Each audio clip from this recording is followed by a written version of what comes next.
እወቁ ያያ ዘልደታ ለኔ የንስ አባቴ ነው። እወቁ ማርያምን ማለት ነው። ራስን አጥፋ ቢለኝ ያያ ዘልደታ ራስን አጠፋለሁ። ታጅትበታ እንዲህ አይነት ሰዎች እረፍ፣ ይበቃቸዋል። እረፍ፣ ደምረው እረፍ። እንደ ወላ ሰገረ መውጣት ይመጣከ ሰገ አሁን አንተ ጋዜጠኛ ነህ። ደምረው ምን እንደዚህ እንደሚያንቀለቀለው እንደሚያንቀጭቅጁ አላውቅም። ለጤና ያርግለት። የአርሲ ኦርቶዶክሳውያን ወገኖቻችንን በተመለከተ የሚረሳ የሚተው በአንድ ሰሞን አጀንዳነት ብቻ ሊታይ የሚችል አንድም ጉዳይ የለም። አርሲ ላይ ዛሬም እየሞቱ ነው ክርስቲያኖች። ያሳዝናል፣ በጣም ያሳዝናል። በጣም ለማን ነው አቤት የምንለው ብለን አንጮም። የሚሰማ አባት አለን። የሞታቸው ጽዋ ይሞላል፣ ምንም ጥርጥር የለውም። ለሰማዕትነት የተፈጠረን ልጆቹንን ጽንፈኛ ኃይሎች ወይም ደግሞ በጽንፈኝነት የተጠሩ የመንግስት አጀንዳ አስፈጻሚዎች ግድያውን ያደርጋሉ፣ የጸጥታ ኃይሎች ደግሞ ያስቆማሉ ብላችሁ ስትጠብቁ በአግራሞት አፋቸውን ጭነው በአገዳደል ይደመማሉ። የአካባቢው መንግስት ሹመኞች የቀብር ስርዓት ያስፈጽማሉ፣ ሞቱን ይደብቃሉ። ቤተክርስቲያናችን ዛሬ ለደረሰችበት መሳደድ፣ ቤተ መቅደሷ መንደድ፣ ንጹሃን አባቶቿ በየገዳሙ መታረድ የአንበሳውን ድርሻ የሚይዘው በቤተ ክርስቲያን ተሰግስጋችሁ ጉዞ እናዘጋጃለን እያላችሁ የሰንበት ተማሪነን እያላችሁ ቀላል ቁጥር የሌላችሁ ቤተ መቅደሱን ለመገንባት ህንጻ ሥላሴ ያስፈልጋል። ስለዚህ እኛ ኦርቶዶክሳውያን ህንጻ ሥላሴ እየፈረስን ስለሆነ በፈረሰበት በኩል እንቁም። ድረሱ የተዋሕዶ ልጆች! ፍትህ ለኦቶና ደብረ ጽዮን! ፍትህ ለወላይታ ኦርቶዶክሳውያን! መንግስት ከቤተ ክርስቲያን እጁን ያንሳ። ብንሰርክም ባንሰርክም እንኳን ክርስቲያኑን መሬት እንኳን ኦርቶዶክስ ሆነ። ሰላም ጤና ይስጥልን ውድ ክርስቲያኖች፣ እንደምን ቆያችሁ? የእግዚአብሔር ሰላም ከሁላችን ጋር ይሁን እያልን ወቅታዊና አሳዛኝ መረጃ ይዘንላችሁ መተናል። ሐሳብ አስተያየታችሁንም የኮሜንት ሴክሽን ላይ ጻፉን። እንዲሁም ቪዲዮን ከመጀመራችሁ በፊት ላይክ በማድረግ ጀምሩ። ቀጥታ ወደ ቪዲዮ እናልፋለን። ሰብስክራይብ ለምንድን ነው የማታደርጉት? አሁን አድርጉ። ለኔ የንስ አባቴ ነው ያያ ዘልደታ። እወቁ፣ እሺ እወቁ ማርያምን ማለት ነው። ራስን አጥፋ ቢለኝ ያያ ዘልደታ ራስን አጠፋለሁ። እኔ ብቻዬን የኦርቶዶክስን ትምህርት ማስተማር እችላለሁ። ብቻዬን አያውቅም ምናምን የምትለኝ ካለ ማለት ነው ማንም የኦርቶዶክስ መምህር ይምጣና እኔ ይሞግተኝ። ማንም የኦርቶዶክስ መምህር ይምጣና እኔ ይሞግተኝ። እኔ የኦርቶዶክስን ትምህርት ካላወቅኩ ማለት ነው ቲክቶክን እዘጋለሁ። የኦርቶዶክስን ትምህርት ካላወቅኩ ቲክቶክን እዘጋለሁ እያልኩ ነው። በቃ እኔ ወንድማችሁ የኦርቶዶክስን ትምህርት ካላወቅኩ ቲክቶክ እዘጋለሁ እያልኩ ነው። እወጣለሁ።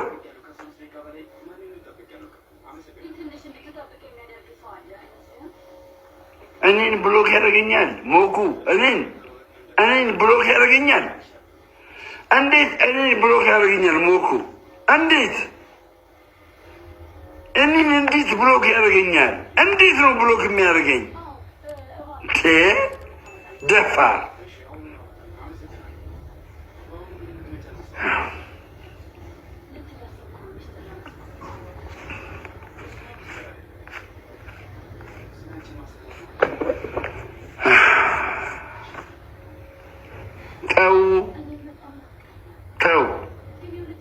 ተው። እኔ ማለት ሰሙ አይደለሁም። እኔ ደምሮ ነኝ።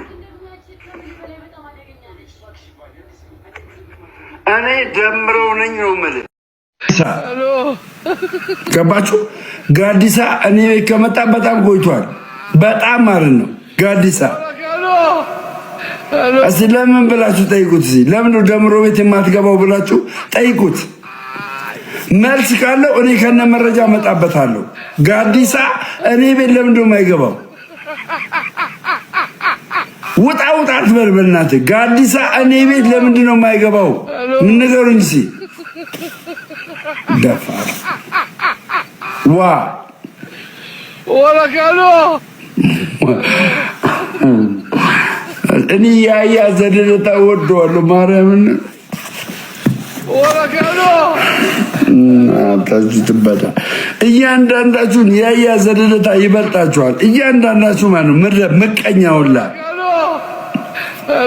ያያ ዘልደታን የሚያክለው የለም። እኔ የምሰማው ለዚህ ነው።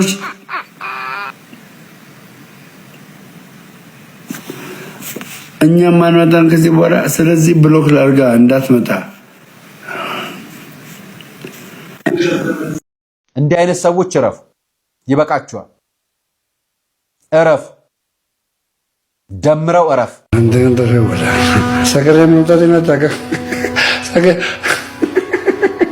አንተ ጋዜጠኛ አንተ ሀብተወልድ ብለህ መጥራት አችልም። ደምረው የተዋህዶ ልጅ ወይም ደምሮ ብለህ ጥራኝ። ሀብተወልድ ማለት የሚችለው ካህን ብቻ ነው እኮ። ለምንድን ነው ሰማርን ሀብተወልድ የሚባሉ ብዙ ሰዎች አሉ፣ አንተ ብቻ ነህ። ስለዚህ አንተ ስዕል አድኖ አትቀበልም? አልቀበልም። ይሄ ስዕል አድኖ የምንለው እኛ የዘላለም ሕይወት አይሰጠንም። መርካቶ ሙስጠፋ ያተመውን እንትን እንዴት እቀበለዋለሁ? አልቀበልም። ስለዚህ አሁን ማስተላለፍ የምትፈልገው በቤታችሁ የተቀመጡ ስዕል አድኖችን ከመርካቶ የገዛችኋቸውን አውጡ ነው? አውጡ። ቆይ ግን እንደዚህ ለመጣመም ስንት ጊዜ ፈጀብን? አብርሃም እስራኤላዊ ነው ወይ? እስራኤላዊ ሲባል እኮ ኪዳን ስላለው ነው። ሄጃ ካጣ የማርያም መንገድ ስጠኝ በለኝ። የነገርኩህ እኮ ነው። ሁሉንም ነገር ከገንዘብ ጋር የማያያዝ ሁሉንም ነገር እንዴት እኔ ጥቅም አገኝበታለሁ ብለህ ብቻ ነው የምትሰራው። እሺ አንድ አምጣልኝ። አንተ ከሐዋርያቱ መካከል በቅዱስ ጊዮርጊስ ስም አጋንንትን ያወጣ አንተም ታመጣለህ። እኔን የሾመኝ እግዚአብሔር ነው። ስለዚህ ቤተክርስቲያን አልሾመች። ምን አገባኝ? ክርስቶስ አላት ነው እንዴ? ድንጋይ ነው። ማየት ትችላለህ። ድንጋይ ነው። ወፍረህ ገርሞኛል። የዛ ጊዜ እንደዚህ አልነበርክም። ሆድህም ሰፋ ብሏል። ከዚህ በፊት ለሆዱ ነው ሄደው ያሉት ሰዎች ማረጋገጫ ነው። ኦርቶዶክስ ሁሉንም ማወቅ ያለው የሚል አንድ ኦርቶዶክስ አያተመጣ ደምረው ማታ ከሆነ አላቅም በል። ጫፍጫፉን መጣቅም ያለ ማወቅ ደግሞ ኃጢአት አለ። ከፍቶ ነበረ የሆነ ሰሞኑ ቪዲዮ ምጄ ላይ ስላለ ኦርቶዶክሳውያን ከእናንተ ይህን አልጠብቅም። ኦርቶዶክሳውያን ከተጠመኩ በኋላ እናንተን አምኜ ከገባው በኋላ የላችሁም። እንደውም በእኛ ውስጥ ገብተው ከውጭ ያልቻሉትን ውስጥ ገብተው ሊያፈርሱን ከመጡ መካከል ናቸው። ገዳም ውስጥ እናንተ ትላንት መጣችሁ ገዳምን ለኦርቶዶክሳውያን ልታስታውቁ። ኦርቶዶክሳውያን ደምሮን ትፈልጉታላችሁ? አፈልጉ። ጠጅ ትጠጣና አልጠጣውም ትላለህ። መኪና ሳይጋጭ መኪና ተጋጨ ተሰበርኩ ትላለህ። የሆነ ነገር ታወራና የመካድ መንፈስ።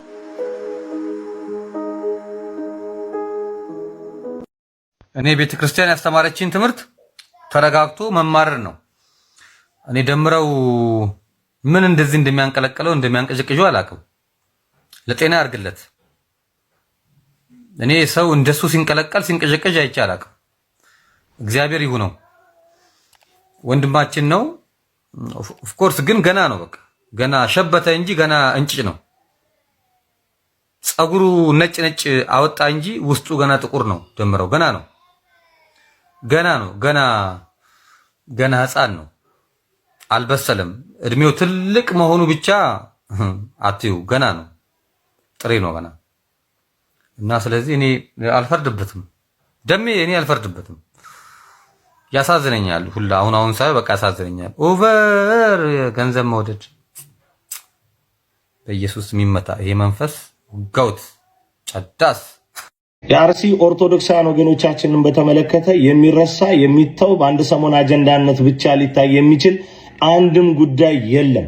እንደምትመለከቱት እስካሁን ድረስ በቀጠለው ግድያና አፈና ነገሮች ቅርጽ ይዘው ነው የሚፈጸሙት። ጽንፈኛ ኃይሎች ወይም ደግሞ በጽንፈኝነት የተጠሩ የመንግስት አጀንዳ አስፈጻሚዎች ግድያውን ያደርጋሉ። የጸጥታ ኃይሎች ደግሞ ያስቆማሉ ብላችሁ ስትጠብቁ በአግራሞት አፋቸውን ጭነው በአገዳደል ይደመማሉ።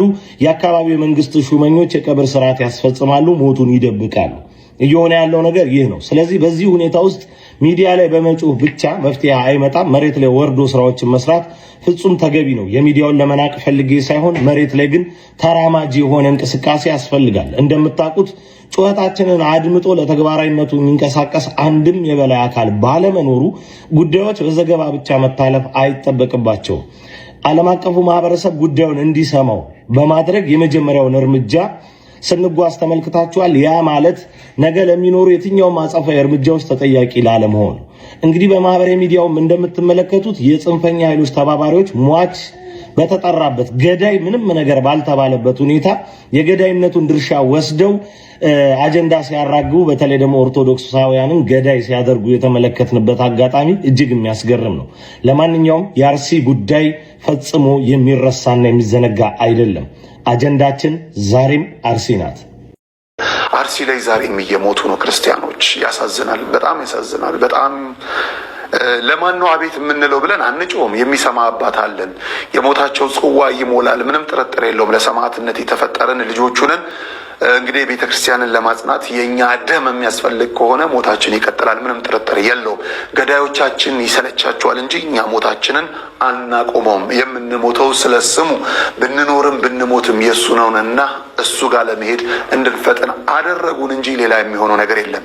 ግንስ በምድር እስካለን ደግሞ የምድር ገዢዎች ዜጎችን በእኩልነት ልታስተዳድሩ ይገባልና ግድ የለም። ዛሬ ቀን አቅንቶ የቀና ቦታ ላይ ያላችሁ ቢመስላችሁ በተቀመጣችሁት ወንበር ላይ ለፍርድ የሚቀመጠው ጌታ ይመጣል። ያኔ የተቀመጣችሁበት የነበረው ወንበር ረመጥ ሆኖ እንዳያቃጥላችሁ ግድ የለም። ዛሬ በአግባቡ ህዝባችሁን ምሩት። ለሚሞተው ህዝብ ጩሁ፣ ለሚሞተው ህዝብ ፍትህን አስፍኑ። ይህ መልእክቴ ነው። ቤተ ክርስቲያናችን ዛሬ ለደረሰችበት መሳደድ፣ ቤተ መቅደሷ መንደድ፣ ንጹሐን አባቶቿ በየገዳሙ መታረድ የአንበሳውን ድርሻ የሚይዘው በቤተ ክርስቲያን ተሰግስጋችሁ ጉዞ እናዘጋጃለን እያላችሁ የሰንበት ተማሪነን እያላችሁ ቀላል ቁጥር የሌላችሁ ንጹሐን አባቶች አፋቸውን ከፍተው ለቤተ መቅደስ ድምፅ እንዳይሆኑ ገንዘብ ያስለመዳችሁ ዓለማዊን ነገር ወስዳችሁ ያለማመዳችሁ ህዝቡ በኑሮ ውድነት ምክንያት በአንዳንድ ነገሮች መጨመር አስራት ማስገባት ሲያክተው የተለያየ ድራማቲካል ነገር እየሰራችሁ ከገዳም ከበረሃ በረሃ ለነፍሳችሁ አስመስላችሁ ቤታችሁን ያደሳችሁ ቤታችሁን የሰራችሁ ለቤተ መቅደስ አንድ ቋጠሮ ጧፍ እየለመናችሁ ቤታችሁን በጅብሰን ያሰራችሁ ምንም አይነት የሥራ የህይወት ታሪክ የሌላችሁ አካውንታችሁ ላይ ብዙ ብር ያላችሁ ጠያቂ ያልተገኘባችሁ እናንተ በቤተ መቅደስ የተወሸቃችሁ ማንነታችሁን ታውቃላችሁ።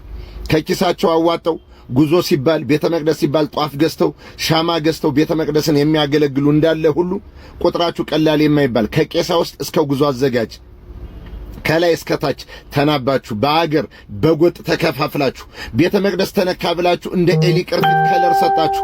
ቤተ መቅደስ ተነከች አባት ታረደ ብላችሁ የሶስት ቀን ሐዘንና ነጋሪት ጎስማችሁ ዙራችሁ ወደ ዋናው መንገዳችሁ ዝርፊያችሁ የምትመለሱ ገብረ ኢየሱስ ከሱ አይን አትሰወሩም። ከገብረ ኢየሱስ አይን አትደበቁ። እምልላችኋለሁ ጥርጊያ ተጀምሯል። እግዚአብሔር አምላክም እንዳለው አንቀጽ ምዕራፍ መዝሙር እንዳጠቅስ እኔ ገብረ ኢየሱስ በልብ በብርሃን መንፈስ ቅዱስን አንደበቱ ነኝ። አንተው አናግረኝ፣ አንተው አስመስክረኝ ብዬ ጠዋት ጸልዬ ማታ መስግኜ የምተኛ የኢየሱስ ክርስቶስ ባሪያ ነኝ። የድንግል ማርያም ልጅ ገብረ ኢየሱስ ሰው ውሸትን እንደ ፔሎና እንደ ካባ ተኮፋፍኖ በነገሰበት ጊዜ እውነትን ይዤ ብቻዬን የቆምኩ ስለ ቤተ መቅደስ ክብርና ሐቅ የማወራ ወደ ውስጥ ቀርቤ ያላየኋት ጨርሼም ያልጠፋሁባት ራቅ ብዬ በክርስቶስ ፍቅር የምዋጋላት እግዚአብሔር ከፈቀደ እንደ ሐዋርያው ጳውሎስ ካለዛም ደግሞ እንደ ማረው ዳዊት እንዲያረገኝ ጧት ማታ ስለሱ የምጮህ ደካማ ወንድማችሁ ነኝ። ቤተ መቅደስን ተሰግዝጋችሁ አባቶችን ገንዘብ አስለምዳችሁ ስለ ንጹሐን መታረድ እንዳይጮሁ ስለ ቤተ ክርስቲያን መንደድ ድምፅ እንዳይሆኑ በየገዳማቱ የፈረሰ ድንጋይ ላይ እያስቆማችሁ ፍርግርግ ላይ እያቆማችሁ ከነ ሰራዊት ፍቅሬና ከነ ሸዋፈራው ደሳለኝ ያለ ርክክቦች ድራማቲክ ፊልሞችን የወሰዳችሁ ስርዓት ያዙ። ጥርጊያ መጥቶላችኋል። አካውንታችሁ ቢፈተሽ ምን ሰርታችሁ ምን እንዳመጣችሁ መናገር አትችሉም። ከብዙ ካህናት እስከ ጉዞ አዘጋጅ ምንም አይነት የጉዞ ታሪክ የህይወት ታሪክ የሌላችሁ ጧት ማታ 24 ሰዓት ቤተ መቅደስ በማገልገል መልኩ በቅርፊት ተሸፍናችሁ ከአውሮፕላን ከመኪና እየተንቀሳቀሳችሁ የክርስቶስ ፍቅር በሚመስል ማንነታችሁ ራሳችሁን ያበለጸጋችሁ ገብረ ኢየሱስ እየነገራችሁ ነው። ተመለሱ። ቀጩ ሕገ መንግሥቱ የገብረ ኢየሱስ አንደበት የለም። ቀጩ እግዚአብሔር አምላክ ሰይፍ አንስቷል። ከመጣው ወረርሽኝ አድኑም። ከተጠያቂነት አትሰወሩም። ሕግ ትቷችኋል። ለሕግ ስለተመቻችሁ አባቶችን አርክሳችሁ ገንዘብ አስለምዳችሁ ቤተ መቅደስ ላይ ዙሪያ የሚገኙ ሱቆችን በአገር ልጅ ታከራያላችሁ። ለማይገባ ነገር ታከራያላችሁ። 9 ሰዓት ቅዳሴ እየተደረገ ፓስቲ ምግብ ቡና እንዲሸተው ታረጋላችሁ። ሃይባይ ጠያቂላችሁም። በኢየሱስ ክርስቶስ ፍቅር የተቆጣው ገብረ ኢየሱስ የመጣው መከራ መቀበል የተዘጋጀው የዚህ ዘመን ወጣት የማይፈራው ገብረ ኢየሱስ ስርዓት ያዙ። ጥርጊያ መጥቶላችኋል። ኮፒ ሊንክ ሸር አድርጉት። የነቃችሁ ተማሩበት፣ ያልነቃችሁ እዛው እሳት ለመማገድ ራሳችሁን አዘጋጁበት። መልካም ቀን ተመኘው። እመለሳለሁ፣ ደግሞ በደንብ እመላለሳለሁ። ቤተ መቅደሱን ለመገንባት ህንፃ ሥላሴ ያስፈልጋል። ስለዚህ እኛ ኦርቶዶክሳውያን ህንፃ ሥላሴ እየፈረስን ስለሆነ በፈረሰበት በኩል እንቁም። በዘር መከፋፈሉ ይብቃንና ስለ ሃይማኖታችን አንድ ላይ እንቁም። ኑ እንደራጅ። የቴሌግራም ቻናሉ ፕሮፋይል ስራ አለ። መደራጀት አንድ መሆን የምትፈልጉ ኦርቶዶክሳውያን ወደ ቴሌግራም ቻናላችን ተቀላቀሉ። ሌላ ብዙ መናገር አልፈልግም፣ ግን አሁን ቤተ መቅደስ ህንፃ ቤተ ክርስቲያን የምንሰራበት ጊዜ አይደለም። መስራት ያለብን ህንፃ ስላሴ ነው። ለምን በየቀኑ ኦርቶዶክሳዊ እየተቀጠፈ እየሞተ ቁጥር እየተቀነሰ ነው ያለው? ሳያጠፉን እንቅደማቸው። ድረሱ ድረሱ የተዋሕዶ ልጆች! ፍትህ ለኦቶና ደብረ ጽዮን! ፍትህ ለወላይታ ኦርቶዶክሳውያን! መንግስት ከቤተ ክርስቲያን እጁን ያንሳ። ማንኛውም ኦርቶዶክስ አንገት ላይ ማተብ ያሰርክ ይህንን ቪዲዮ ሼር፣ ኮፒ ሊንክ፣ ሪፖስት እያደረጋችሁ ለመላው ኦርቶዶክሳውያን አድርሱት። በወላይታ ሀገረ ስብከት በሶዶ ከተማ ኦቶና ደብረ ጽዮን ቅድስት ድንግል ማርያም ቤተ ክርስቲያን ለመንገድ ዳር አስፋልት ተብሎ የቤተ ክርስቲያኒቷ ይዞታ መንግስት በግድ እየወሰደ ይገኛል። እቺ ቤተ ክርስቲያን ብዙ ቤተ ክርስቲያኒቷን ያፈራችው ታሪካዊና ጥንታዊታ ዛሬ በዚች ቤተ ክርስቲያን ላይ በደልና ግፍ እየተፈጸመ ይገኛል። በአሁኑ ሰዓት የወላይታ ኦርቶዶክሶች እያለቀሱ ይገኛሉ። እኛ ለሃይማኖታችን ለመሞት ዝግጁ ነን። በቃ እኛ ጦርነት አንፈልግም፣ እኛ ሰላም እንፈልጋለን። እቺ ቤተ ክርስቲያን ሰላም ነው የምትሰብከው። ነገር ግን በሃይማኖታችን ላይ ከመጣችሁ እግዚአብሔር ምስክሬ ነው፣ ማንንም ሰው እኛ አንፈራም። ስለዚህ መንግስት ከቤተ ክርስቲያን እጁን ያንሳ። እኛ በሕይወት እያለን እቺ ቤተ ክርስቲያን ማንም ሰው አይደፍራትም። እኛ ለዚች ቤተ ክርስቲያን እንሞታለን እንጂ መቼም አንፈራም። እኛ ሌላ ነገር አንፈልግም። እኛ የቤተ ክርስቲያኒቷን ይዞታ ይመለስ በቃ። ስለዚህ መንግስት ከቤተ ክርስቲያን እጁን ያንሳ። በመላው ዓለም ላይ ያላችሁ ኦርቶዶክሳውያን ለወላይታ ኦርቶዶክሶች ድምጽ ሆኑ፣ ለኦቶና ደብረ ጽዮን ድምጽ ሆኑ።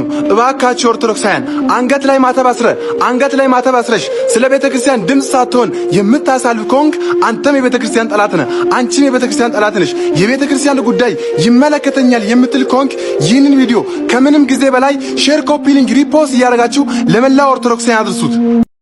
ነገ ህዳር 19 ቆይ ገና በ5 ወሩ ገና በ5 ወሩ ለአንበሳ አፍ ተሰጥቶ ሰማዕት የሆነውን የቤተ ክርስቲያናችንን ሕፃኑን ሰማዕት ስንቶቻችሁ ታውቁታላችሁ? አዎ እጅግ በጣም ይገርማል እኮ ከእናትና ከአባቱ ጋር ለአንበሳ ተሰጥቶ በአንበሳ አፍ ተበልቶ ሰማዕት የሆነ ቅዱስ ሕፃን። አደራ ይሄ ቪዲዮ ለሁሉም ሰው እንዲዳረስ ሁላችሁም ቪዲዮን ኮፒ ሊንክ እያደረጋችሁ ጀምሩት። ለቤቱ አዲስ የሆናችሁም ፎሎ ማድረግ እንዳይረሳ። ነገሩ እንደዚህ ነው። በአማረ አምልኮ ያደገ ቴዎፍሎስ የሚባል አንድ ታላቅ ሰው ነበረ። ታዲያ የአካባቢው ሰዎች ይሄ ቅዱስ ቴዎፍሎስ ክርስቲያን መሆኑን ለመኮንኑ ለአንቲጳጦስ ሄደው ነገሩት። መኮንኑ አንቲጳጦስም ይህንን ቅዱስ አስጠራና ሃይማኖትህ ምንድነው? በማን ታመልካለህ? ባለው ጊዜ እኔ ሃይማኖቴ ክርስቲያን ነኝ፣ አንድ አምላክ የሆነውን ኢየሱስ ክርስቶስን ብቻ አመልካለሁ ባለው ጊዜ መኮንኑም ተበሳጨና ክፉ አሟሟት እንዳይገጥምህና እንዳትሰቃይ ለአማልክት ሰዋ አለው።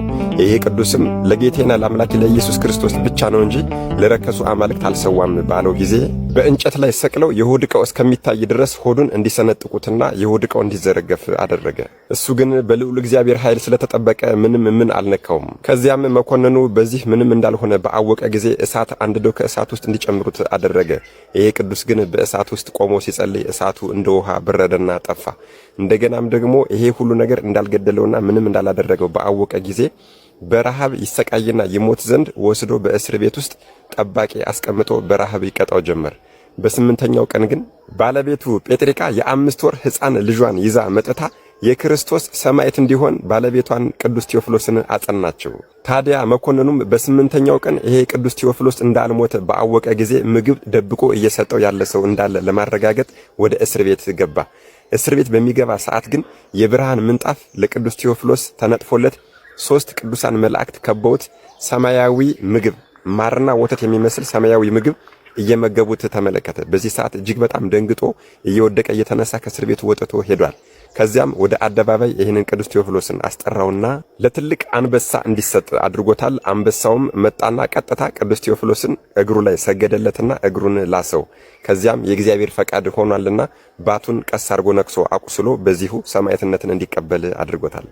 ሚስቱ ጴጥሪቃም የባለቤቷን የቅዱስ ቴዎፍሎስን ሥጋ በሳጥን አድርጋ ይዛ ልትወጣ ስትል መኮንኑ መጣና እርሷንም ለአንበሳ እንዲሰጧት አደረገ። እርሷም ፍጹም በሆነ እምነትና ቆራጥነት ወደ አንበሳው የ5 ወር ልጇን ዴማሊስን የ5 ወር ሰማዕቱን ሕፃን ቅዱስ ዴማሊስን ይዛ ወደ አንበሳው ሄደች። ይሄ የ5 ወር ሕፃን ቅዱስ ዴማሊስም አንበሳውን በአየው ጊዜ ከትከት ብሎ ሳቀ። ከዚያም አንድ አምላክ በሚሆን በአብ በወልድ በመንፈስ ቅዱስ ስም አምናለሁ ብሎ ከእናቱ ጋራ በአንበሳ አፍ ተሰብሮና ተበልቶ ሞቷል፣ ተሰውቷል ማለት ነው። ወገኖች የእግዚአብሔር ሥራ እጅግ በጣም አይገርማችሁም? ታላላቅ ሰዎች አንደበታቸው ቢዘጋ እንኳን ሕፃናትን እያናገረ ስለ ክርስቶስ እንዲመሰክሩ ያደርጋል። እጅግ በጣም ይገርማል እኮ። አደራ የማያውቁትን ማሳወቅ በጎነት ነውና ይህንን ቪዲዮ ለሁሉም ሰው እንዲዳረስ አድርጉልኝ። በተለይ ደግሞ ቤተሰብ ያላችሁ ሰዎች ለሕፃናት ይህንን ቪዲዮ አሰሙልኝ እላለሁ። መድኃኔዓለም ኢየሱስ ክርስቶስ ከታላቁ ሰማዕት ከቅዱስ ቴዎፍሎስ ከባለቤቱ ከቅድስት ጴጥሪቃ እንዲሁም ደግሞ ከ5 ወር ሕፃኑ ሰማዕት ልጃቸው ከቅዱስ ደማሊስ ረድኤት፣ በረከት፣ ምልጃ፣ ቃል ኪዳን፣ ፍቅር አይለየን። አሜን። ይቆየን። ብንሰርቅም ባንሰርቅም እንኳን ክርስቲያኑን መሬቴ እንኳን ኦርቶዶክስ ሆነ